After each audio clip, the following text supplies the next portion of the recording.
বিরোধী দলনেতা তিনি বলছেন যে মমতা বন্দ্যোপাধ্যায় তুচ্ছ রাজনীতি করছেন, কি বলবেন আপনি? পার্লামেন্টারি ডেকোরাম সেটা আমরাই প্রথম স্মরণ করিয়ে দিয়েছিলাম। পার্টির চেয়ারপারসন মমতা বন্দ্যোপাধ্যায় তিনি সবার প্রথম বিষয়টা অ্যাড্রেস করেন, অভিষেক বন্দ্যোপাধ্যায় বিষয়টা অ্যাড্রেস করেন। করবার পরবর্তী সময়ে Kiren Rijiju parliamentary affairs minister তিনি নিজে আমাদের পার্টির চেয়ারম্যানকে ফোন করেছিলেন, চেয়ারপারসনকে, এবং তিনি ডিসাইড করেছেন যে কে যাবেন। এটা নিয়ে শুভেন্দু অধিকারী কি বললেন না বললেন এটা আমার মনে হয় ধর্তব্যের মধ্যে আনার কথা নয়, তার কারণ উনি পার্লামেন্টের সদস্য নয়।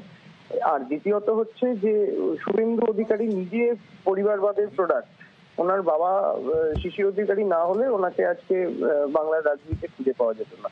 সুতরাং ইরিলিভেন্ট লোকজন হতাশাগ্রস্ত হয়ে কি বলছেন সেটাতে আমরা তৃণমূল কংগ্রেসের পক্ষ থেকে কোন রকম কোনো মন্তব্য করতে চাই না।